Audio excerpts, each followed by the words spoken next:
भारत की नदियां भारत के जनजीवन के लिए जीवन दायिनी।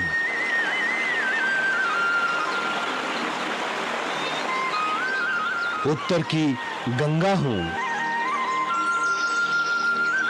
या दक्षिण की कावेरी,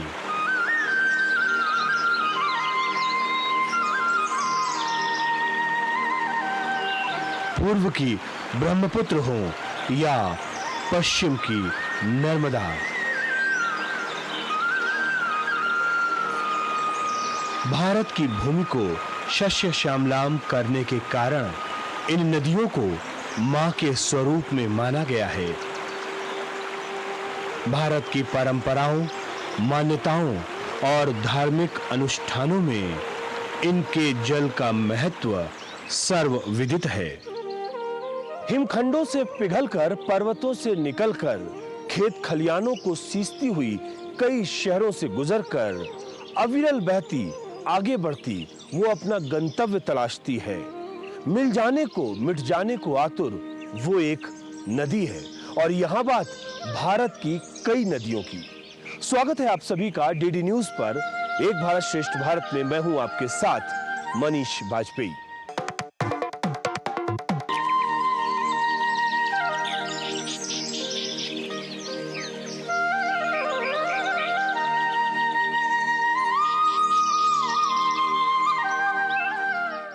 सृष्टि के अंत में जल ही है और नदी विसर्जन का अंतिम स्थान, यानी नदी का महत्व सृष्टि के साथ ही है।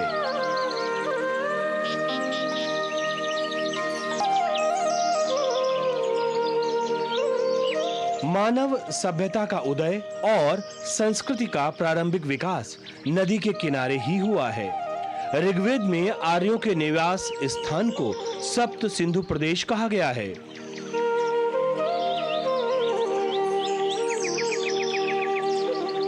ऋग्वेद के नदी सूक्त में प्रवाहित होने वाली नदियों का जो वर्णन मिलता है, उसके मुताबिक सबसे महत्वपूर्ण नदी सिंधु है, जिसका वर्णन कई बार आया है। यह सप्त सैंधव क्षेत्र की पश्चिमी सीमा थी। जिन अन्य नदियों का नाम ऋग्वेद में आया है, उसमें प्राचीन काल का नाम कृभु यानी कुरुम, कुभा यानी काबुल नदी, वितस्ता यानी झेलम नदी, आस्किनी यानी चेनाब नदी, परुष्णी यानी रावी नदी, शताद्री यानी सतलुज नदी, विपासा यानी व्यास नदी, सदानीरा यानी गंडक नदी, दृष्टद्युति यानी घग्गर नदी, गोमल जिसका आधुनिक नाम गोमती है, सिंधु यानी सिंध नदी, सरस्वती या दृष्टद्युति जिसको घग्गर माना जाता है। ऋग्वेद में सिंधु नदी की चर्चा सर्वाधिक बार हुई है। यमुना तथा गंगा सदैव से बहती हुई नदियां। भारत के मध्य में नर्मदा और गोदावरी, तो दक्षिण में कृष्णा और कावेरी प्रवाहमान है।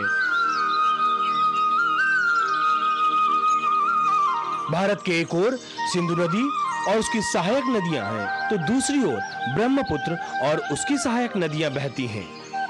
दोनों के बीच गंगा का जल भारत के हृदय में है। नर्मदा अमरकंटक से निकलकर मध्य प्रदेश के कई शहरों से होते हुए गुजरात को पार करते हुए सिंधु सागर में लीन होती है। महानदी सिवा रायपुर छत्तीसगढ़ से होते हुए उड़ीसा के कई शहरों से निकलते हुए कटक होते हुए बंगाल की खाड़ी में समाहित होती है। इस प्रकार भारत की भूमि दैवीय आशीर्वाद रूपी इन नदियों के प्रवाह से आच्छादित है और इनकी वजह से भारत मां अपने आंचल पर एक धानी चुनरी पहने नजर आती है, क्योंकि उसकी भूमि लहलहाती है, उसके खेत हरे भरे से दिखते हैं।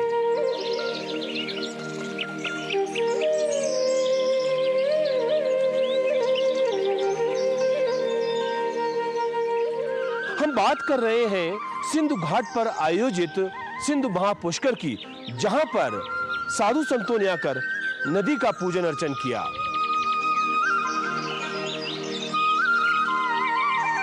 दक्षिण भारत से संतों का यह समूह श्रद्धा और आस्था से नतमस्तक है।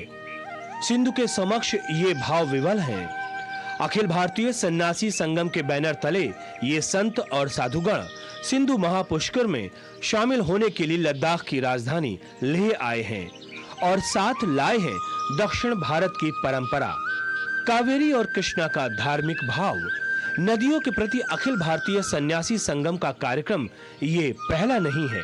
पिछले कई सालों से लगातार सन्यासी संगम अलग-अलग नदियों के तट पर पुष्कर कार्यक्रम आयोजित करता रहा है।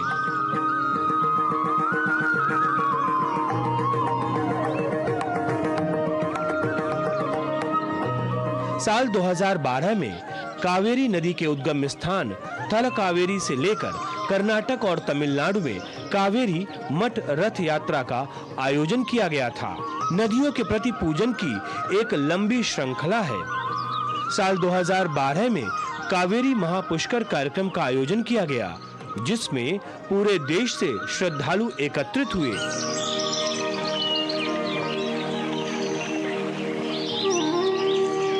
साल 2018 में ताम्रपर्णी महापुष्कर का आयोजन इस नदी के 100 से अधिक घाटों पर एक साथ किया गया और ये महाआयोजन 12 दिनों तक लगातार चला।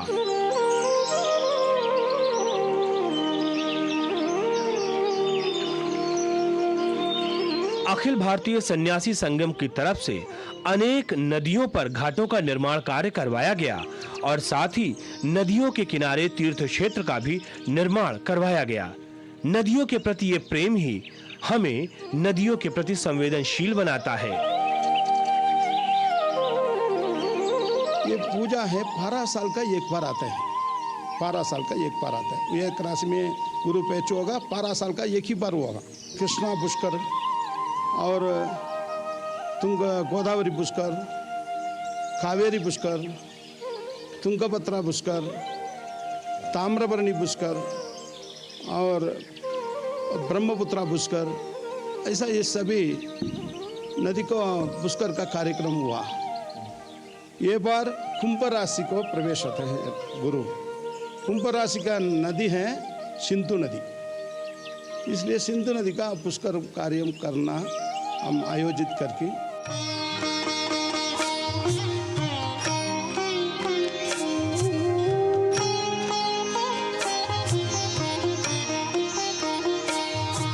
भारतीय परंपरा पूजा पद्धति में पुष्कर का सामान्यतः अर्थ लिया जाता है पूजन से, जब कोई बड़ा आयोजन होता है।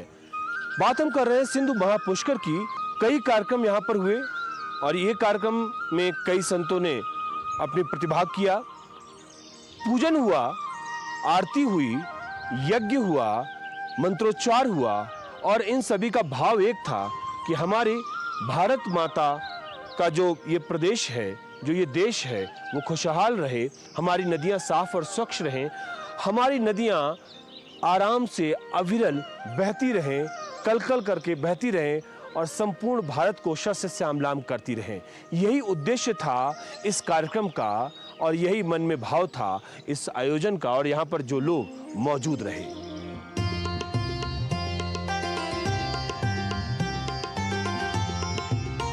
ये दृश्य अद्भुत है। ये अवसर बार बार नहीं आता और इसीलिए ऐसे अवसरों का महत्व बढ़ जाता है। ये दक्षिण का उत्तर से मिलन है। ये कृष्णा और कावेरी की संस्कृति का सिंधु की संस्कृति से मिलन है। दरअसल ये सौंदर्य है भारत की सांस्कृतिक विरासत का, जहां कण कण शंकर है और बूंद बूंद गंगा है। ये सर्वोचित व्याख्या है एक भारत श्रेष्ठ भारत के मंत्र की।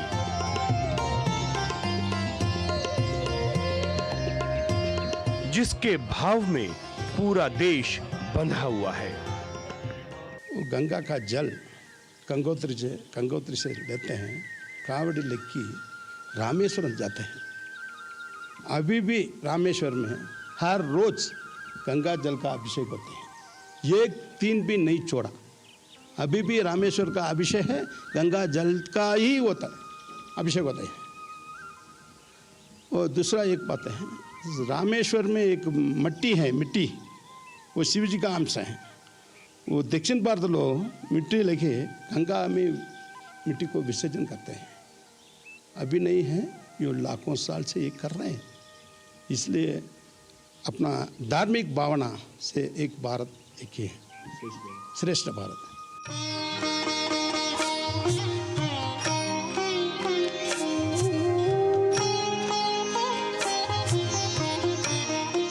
भारतीय ज्योतिष विद्या में और शास्त्रों के मान्यताओं के अनुसार हर नदी का एक देवता होता है और उसका एक ग्रह होता है। सौर मंडल में बदलते ग्रहों की स्थिति के अनुसार नदियों के ग्रह बदलते हैं और जब ऐसा होता है तो नदियों के तट पर पूजन अर्चन होता है, जिसको हम पुष्करह, पुष्करम और पुष्करालू के नाम से अलग अलग जगहों पर संबोधित करते हैं। लद्दाख के लेह में स्थित सिंधु घाट पर और ऐसे ही एक सिंधु महापुष्कर का आयोजन अखिल भारतीय सन्यासी संगम के द्वारा किया गया।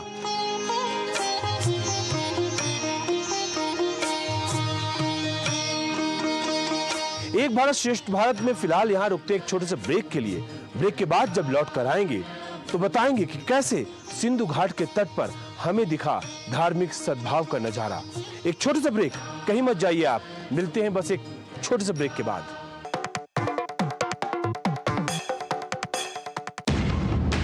झूठ से भी खतरनाक होता है अधूरा सच, और वैसे ही खतरनाक होती है अधूरी खबर, क्योंकि हर खबर के साथ जुड़ा होता है उसका इतिहास, वर्तमान और भविष्य। देखिए हर बड़ी खबर जिसमें होगा तथ्य, तर्क और सबूत। देखिए पूरा सच प्रखर श्रीवास्तव के साथ सोमवार से शुक्रवार शाम 7:30 बजे सिर्फ डीडी न्यूज पर।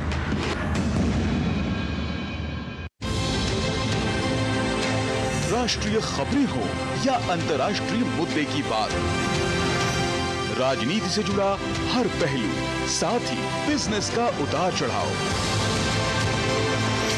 खेल जगत की अपडेट से लेकर मनोरंजन की छोटी बड़ी हलचल, वहीं बड़ी खबरों की संपूर्ण कवरेज, ताकि आप रहें खबरों के बीच। देखिए मिड डे प्राइम सोमवार से शुक्रवार दोपहर 1 बजे।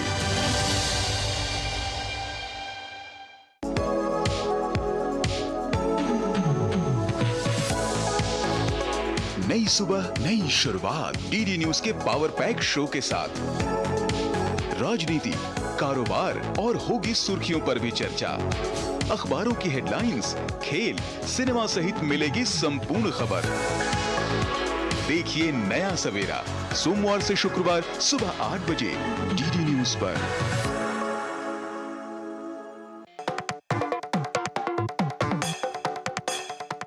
Welcome back. एक बार फिर से आप सभी का स्वागत है ब्रेक के बाद डीडी न्यूज पर एक भारत श्रेष्ठ भारत में। मैं हूं आपके साथ मनीष बाजपेयी।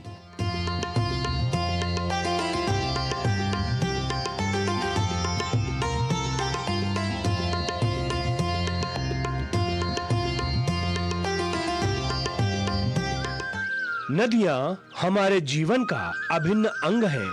नदियां जीवन दायिनी हैं। प्राकृतिक रूप से बहुत सारे जीव जंतु और प्राणी जल के लिए नदियों पर ही निर्भर हैं, लेकिन पर्यावरण में फैलता हुआ प्रदूषण नदियों के लिए अभिशाप बन गया है। सबको जीवन देने वाली नदियों का अस्तित्व खुद खतरे में है। कुछ नदियां अत्यधिक प्रदूषित हो चुकी हैं, तो कुछ लुप्त होने की कगार पर हैं। ऐसे में नदियों का संरक्षण करना अति आवश्यक हो गया है।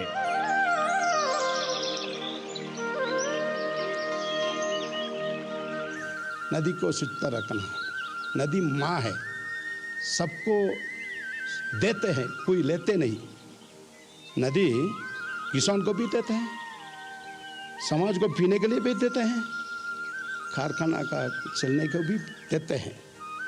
और जंगल का जीवन नदी है। बाकी जीवन का भी नदी जानवर है, इसको भी आधार है। नदी सबको मदद करते हैं, नदी देते हैं, एक भी नहीं लेते हैं। हर साल सितंबर मास में विश्व नदी दिवस मनाया जाता है। भारत समेत विश्व के कई देशों में विश्व नदी दिवस मनाया जाता है। इस दिवस की शुरुआत 2005 में नदियों की रक्षा के संकल्प को लेकर की गई थी। भारत समेत दुनिया भर के कई देशों में विश्व नदी दिवस मनाया जाता है। भारत सहित अमेरिका, पोलैंड, दक्षिण Africa, Australia, Malaysia, Bangladesh, Canada और ब्रिटेन आदि देशों में विश्व नदी दिवस पर नदियों की रक्षा के लिए कार्यक्रमों का आयोजन किया जाता है। बढ़ते हुए प्रदूषण की वजह से नदियों का जल दूषित होता जा रहा है। प्रदूषण की वजह से जलवायु में भी परिवर्तन हुआ है, जिसके कारण कई नदियां सिकुड़ती जा रही हैं। Apart from dharmic, we are safeguarding the rivers, environmental safeguarding.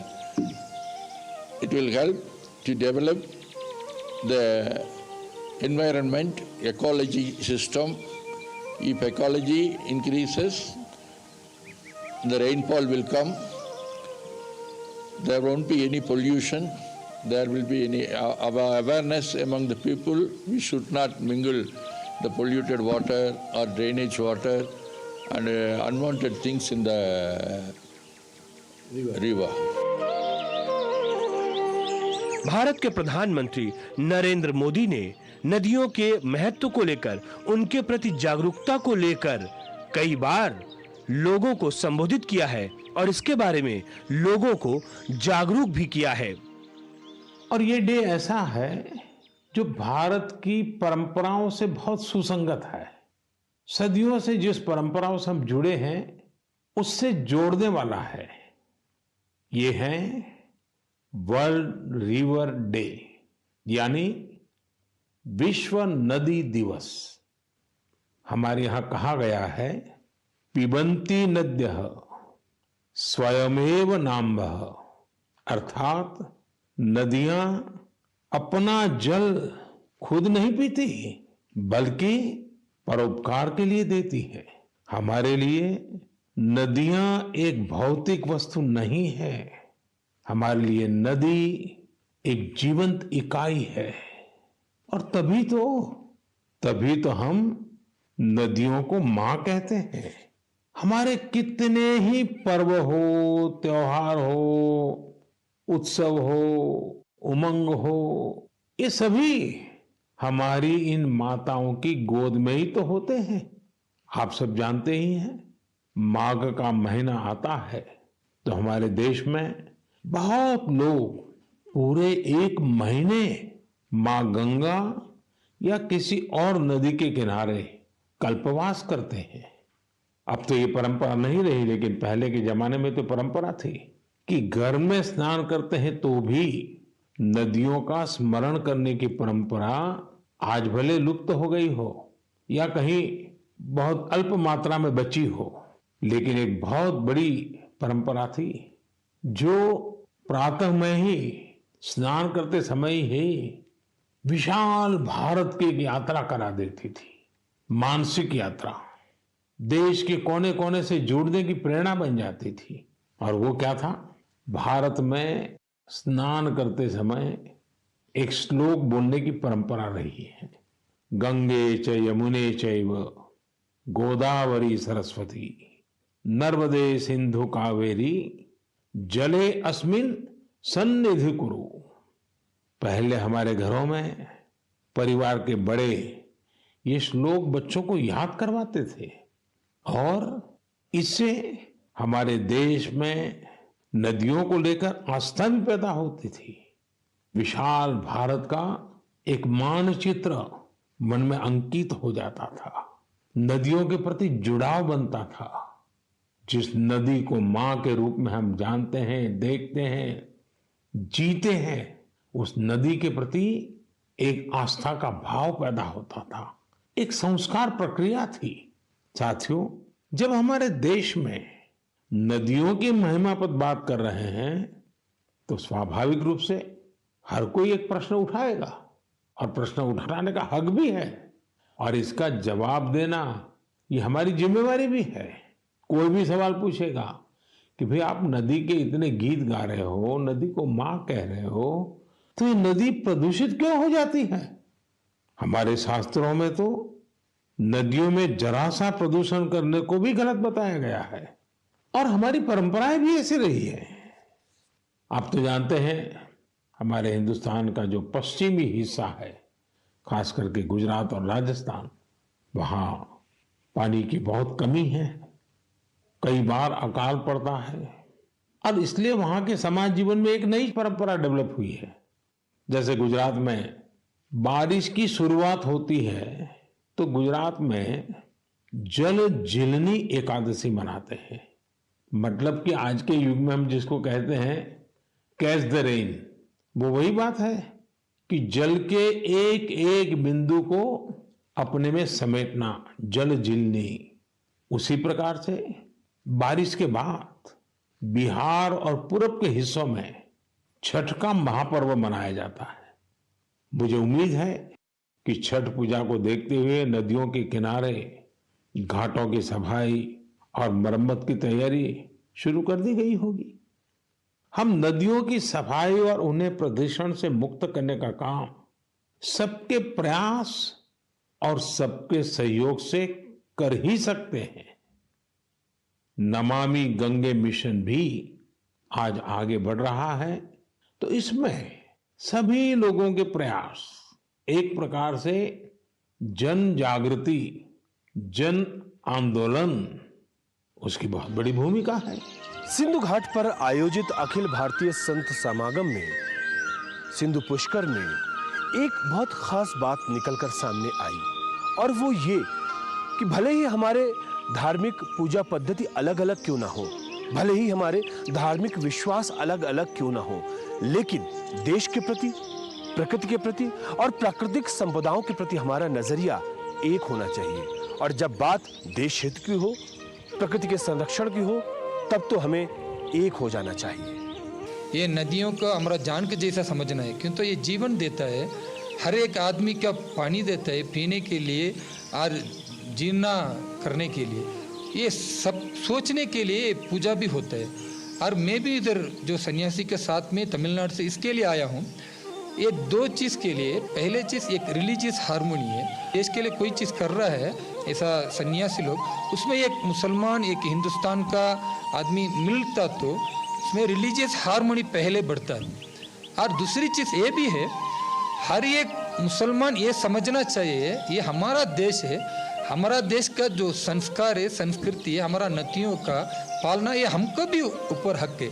जैसा इन लोग पूजा कर रहे हैं वैसा हम भी जो ये नदी को दिया है, हमारा जो भगवान दिया है, उसके लिए हम भी शुक्र अदा कर रहे हैं। नदियों के बिना धरती पर जीवन की कल्पना करना मुमकिन नहीं है। नदियां हैं तो जीवन है। कृतज्ञता के भाव के साथ हमें प्रकृति का संरक्षण करना चाहिए और नदियों को नमन करना चाहिए, उनके जल का आचमन करना चाहिए। 7 नदी पहले से अभी नहीं है, ये भारत इंडिया ऐसा नाम आने के पहले, लाखों साल के पहले है एक नदी। इन नदी का माध्यम से दक्षिण, उत्तर, पश्चिम, पूर्व सभी मिलते हैं। गंगा उत्पादन होते हैं उत्तराखंड में, समुद्र में जाते हैं वेस्ट बंगाल में। नदी का माध्यम से समाज एक साथ आते हैं। नदी समाज को वो रस्सी बना है, मिलना जुलना। ऐसा कावेरी है कर्नाटक में उत्पादन है, तमिलनाडु, पुदुचेरी और केरला सब प्रांतों को जाते हैं। नर्मदा उत्पादन होते हैं मध्य प्रदेश में, वो जाते हैं गुजरात।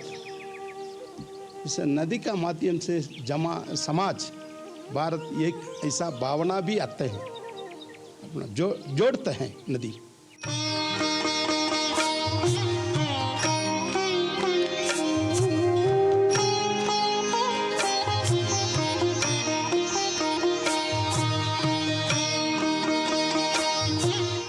लुप्त होते पेड़ पौधे, विलुप्त होती प्रजातियां, खत्म होते संसाधन, छोटे होते घर आंगन। गौरैया पंछी सब गुम से हो गए हैं, सब कुछ कहीं खो सा गया है। सूखी नदी का किनारा देखकर बच्चे पूछते हैं अपनी नानी से, क्या शायद वो एक नदी थी? वाकई ये स्थिति बड़ी दुर्भाग्यशाली होगी और इस स्थिति से बचने के लिए हम सबको आज से ही प्रयास करना होगा। एक भारत श्रेष्ठ भारत के इस कार्यक्रम में फिलहाल इतना ही। दीजिए इजाजत मुझे मेरे कैमरामैन कुलदीप शर्मा के साथ, लेकिन इस वायदे के साथ कि फिर होगी आपसे मुलाकात। तब तक के लिए नमस्कार।